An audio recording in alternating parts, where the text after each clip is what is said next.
દોસ્તો નમસ્કાર.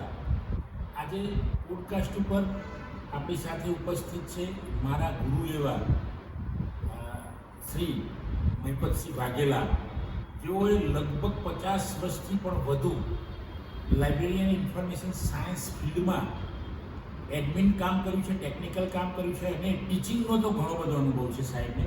તો એવા મારા ગુરુજી વાઘેલા સાહેબને હું વંદન કરું છું, હું સ્વાગત કરું છું. સાહેબ, આપનું સ્વાગત છે. સાહેબ સાથે મિત્રો આજે library and information science field, any opportunity વગેરેની આપણે ચર્ચા કરીશું. કારણ કે આટલા અનુભવી, હું જાણું છું ત્યાં સુધી આટલા અનુભવી ગુજરાતમાં કોઈ હશે કે કેમ, એ મને પણ પ્રશ્ન થાય છે. એ કદાચ સાહેબ જ વાત કરી શકશે એના વિશે. તો સર, પહેલાંમાં પહેલો મારો એ પ્રશ્ન છે કે આપનો અત્યાર સુધીનો અનુભવ કેટલો રહ્યો હશે ને કયા કયા ફિલ્ડમાં? મેં થોડીક વાત તો કરી, પણ આપ વાત મૂકશો તો સારું રહેશે. અનુભવની રીતે કહીએ તો ગુજરાત યુનિવર્સિટી ગ્રંથાલયમાં લગભગ 38 વર્ષનો મારો અનુભવ. બરાબર. અને છેલ્લે ત્યાં 10 વર્ષ જેટલા આસિસ્ટન્ટ લાઇબ્રેરિયન તરીકે હું રહ્યો.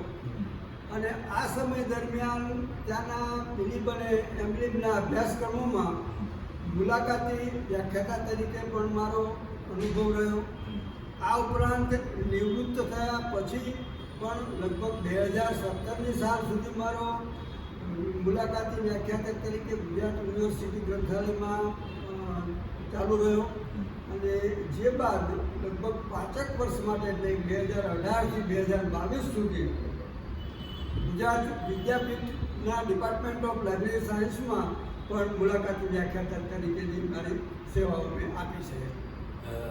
મિત્રો, જોયું તમે, સાહેબનો બહુ લાંબો અનુભવ, અને એમાંય પણ વિદ્યાપીઠ જેવી ખ્યાતનામ સંસ્થામાં department of library and information સાયન્સમાં પણ સાહેબ કામ કરી ચૂક્યા છે એક વિઝિટિંગ ફેકલ્ટી તરીકે. ને સરસ, છોકરાઓનો બહુ સારો અનુભવ રહ્યો છે સાહેબનો. મને પણ ખબર છે કે મારો અનુભવ પણ સાહેબ માટે સારો રહ્યો. તો સર, ડિપાર્ટમેન્ટ ઓફ લાઇબ્રેરી સાયન્સમાં આપણે ભણાવ્યું, અને આપ તો ઘણા બધા વર્ષોના અનુભવ છે. કદાચ તમારા જેટલો અનુભવ અત્યારે કોઈ હશે કે કેમ, એ પ્રશ્ન છે, હું મેં વાત કરી દઉં. તો એમાં ઓપોર્ચ્યુનિટી કેવી છે જોબ માટે? કેવી છોકરાઓ અહીંયા આવશે વિદ્યાપીઠના ડિપાર્ટમેન્ટ ઓફ લાઇબ્રેરી, તો એમની જોબ માટેની તકો, અવસરો અથવા તો ઓપોર્ચ્યુનિટી કેવી છે તમારી દૃષ્ટિએ, તમારા આટલા અનુભવ પછી? આમાં જોબ ઓપોર્ચ્યુનિટીની જો વાત કરીએ તો પહેલાં કરતાં અત્યારે ઘણી બધી જોબ ઓપોર્ચ્યુનિટી વધી છે. આપણે શરૂઆતથી એમ કહી શકીએ કે હાયર સેકન્ડરી શાળાઓથી માંડી અને ત્યારબાદ કોલેજો, ગ્રાન્ટેડ કોલેજો, સેલ્ફ ફાઇનાન્સ કોલેજો અને ઘણી બધી યુનિવર્સિટીઓ આવિષ્કાર પામી છે. એટલે આ બધી સંસ્થાઓમાં ગ્રંથપાલ એ ફરજિયાત રાખવાના હોય છે, અને એ બધી જ જગ્યાએ ગ્રંથપાલની આવશ્યકતા રહે છે. આ ઉપરાંત ઘણી બધી ઇન્ડસ્ટ્રી, રિસર્ચ સંસ્થાઓમાં પણ પોતાના ગ્રંથાલયો હોય છે પોતાના ઉપયોગ માટે. એટલે એ જગ્યાઓમાં પણ આપણા ઘણા બધા જે વિદ્યાર્થીઓ છે એમને ઓપોર્ચ્યુનિટી મળે છે. એટલે ઓપોર્ચ્યુનિટી છે એ આમ વાત કરવા જઈએ તો જે તેની પોતાની સેલ્ફ આવડત ઉપર પણ કેટલીક વાર આધાર રાખે છે. અને એ રીતે સારી બધી જગ્યાઓમાં જેને કહીએ તો સેટ થઈ જાય છે. ગુજરાત યુનિવર્સિટીના વિદ્યાર્થીઓની પહેલાં વાત કરું તો એમાંના મોટાભાગના વિદ્યાર્થીઓ આજે ઘણી બધી ગુજરાતની સારી સારી સંસ્થાઓમાં કામગીરી બજાવે છે. આ ઉપરાંત છેલ્લા 5 વર્ષના વિદ્યાપીઠના જે વિદ્યાર્થીઓ MLS થયેલા છે તેઓ પણ ઘણી બધી સારી સંસ્થામાં અત્યારે સેવાઓ આપી રહ્યા છે. એટલે આ રીતે જો વાત કરીએ તો ઓપોર્ચ્યુનિટી તો ઘણી વધી છે. અને એ રીતે જોવા જઈએ તો બીજા કોઈ અભ્યાસક્રમ કરવો એ કરતાં ગ્રંથાલય શાસ્ત્રનો અભ્યાસક્રમ ગમે ત્યાં તમને સુખ થાય ત્યાં કરવો એ વધુ હિતાવ છે અને ઓપોર્ચ્યુનિટી તમને પૂરી પાડશે. આ ઉપરાંત વાત કરું તો ગુજરાત યુનિવર્સિટી અને ગુજરાત વિદ્યાપીઠ એ બંને પણ ખૂબ અગત્યના સારા ડિપાર્ટમેન્ટ છે. સારા જેને કહીએ કે હેડ ઓફ ડિપાર્ટમેન્ટ છે. ગુજરાત વિદ્યાપીઠમાં તો મારી સાથે બેઠા છે પ્રયત્કરભાઈ કે જે અમારા ગુજરાત યુનિવર્સિટીના મૂળભૂત વિદ્યાર્થી અને ત્યારબાદ એમની જેને કહીએ કે આવડતથી PhD સુધીનો અભ્યાસક્રમ પૂર્ણ કરી અને જુદી જુદી સંસ્થામાંથી ગુજરાત વિદ્યાપીઠમાં આવ્યા અને ત્યાં પણ અત્યારે હેડ ઓફ ડિપાર્ટમેન્ટ છે. અને બીજી વાત કરીએ તો અહીંયા જે વિદ્યાર્થીઓ બિલીફ કે એમ્બલીફ કરવા આવે છે એમને એમનો પૂર્ણ સહકાર હોય છે જેમ કહીએ તો, અને એમની પૂરેપૂરી દેખરેખ નીચે એ બધા જ વિદ્યાર્થીઓ તૈયાર કરે છે. અને ત્યારબાદ તૈયાર કરશે એટલું જ નહીં પણ ગુજરાતની કે ગુજરાત બહારની પણ જુદી જુદી સંસ્થાઓમાં જ્યાં જ્યાં ઓપોર્ચ્યુનિટી છે એ ઓપોર્ચ્યુનિટીનો નિર્દેશ જે તે વિદ્યાર્થીને કરે છે અને એના કારણે વિદ્યાર્થીઓ જે તે જગ્યાએ એપ્રોચ કરી અને સારી જગ્યાઓ પણ મેળવે છે.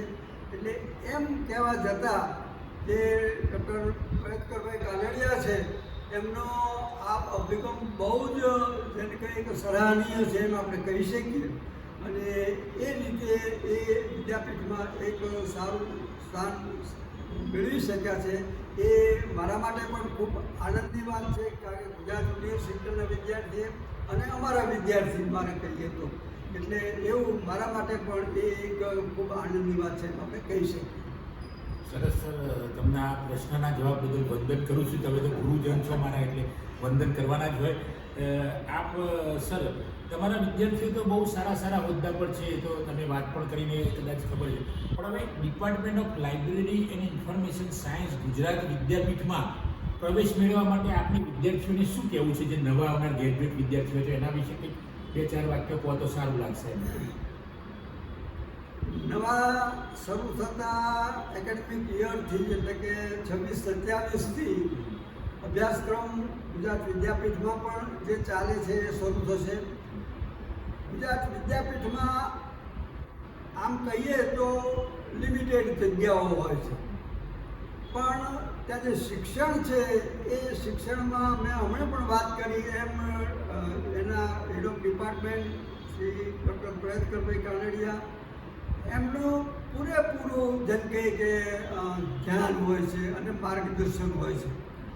આ ઉપરાંત ગ્રંથાલયમાં અન્ય કામ કરતા આસિસ્ટન્ટ લાઇબ્રેરિયન કક્ષાના જે કર્મચારીઓ છે એમને પણ આ શૈક્ષણિક કાર્યમાં જોડ્યા છે, જેથી એ કર્મચારીઓ પણ બહુ સારી શૈક્ષણિક અનુભવ ધરાવતા અને એ રીતે વિદ્યાર્થીઓને ખૂબ સારું માર્ગદર્શન પૂરું પાડે છે. એટલે અહીંયા તૈયાર થયેલ વિદ્યાર્થી ક્યાંય પાછો પડતો નથી એમ કહી શકાય. અને અત્યાર સુધીના છેલ્લા 5 વર્ષના આંકડા તો હું જાણું છું અને મારા સતત પરિચયમાં છે એવા વિદ્યાર્થીઓ આજની તારીખે પણ કે જે સારી સારી જગ્યાએ જોઈન્ટ થયેલા છે અને સફળતાપૂર્વક એમની કારકિર્દી બનાવી રહ્યા છે. એટલે વિદ્યાપીઠમાં આ અભ્યાસક્રમમાં જોડાવવું એ એક ખરેખર લાવો છે એમ આપણે કહી શકીએ.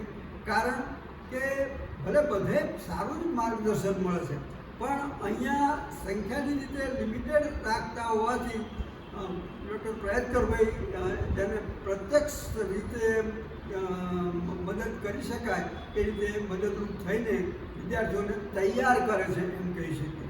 અને એવા તૈયાર થયેલા વિદ્યાર્થીઓમાંથી હમણાં જ ગુજરાત સરકારે જાહેર કરેલી જે જગ્યાઓ છે એમાં આસિસ્ટન્ટ લાઇબ્રેરિયન કક્ષાએ ઇન્ટરવ્યૂ આપીને લગભગ 2 થી 3 ચાલુ સાલના જે વિદ્યાર્થીઓ છે એ વિદ્યાર્થીઓમાંથી પણ નિયુક્ત થયા છે.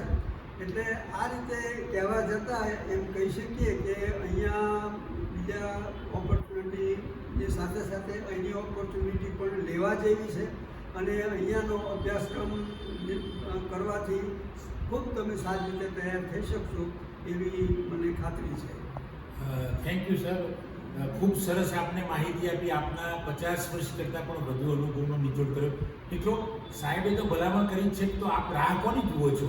અત્યારે હાલ ગુજરાત વિદ્યાપીઠની વેબસાઇટ પર www.gujaratvidyapith.org પર department of library and information સાયન્સની MLISC માસ્ટર ઓફ લાઇબ્રેરી ઇન્ફોર્મેશનની જાહેરાત પડેલી જ છે. ઓનલાઈન આપ ભરો, એની ફી ભરી દો અને પછી તમે આવો, અહીંયા પ્રવેશ મેળવો.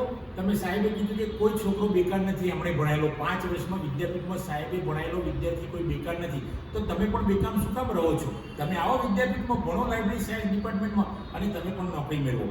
સાહેબ, આપ આજે ઉપસ્થિત રહ્યા, મારા આમંત્રણને માન આપીને ઉપસ્થિત રહ્યા તે બદલ આપનો આભાર. આપને વંદન પણ કરું છું. આપ મારા ગુરુજન છો.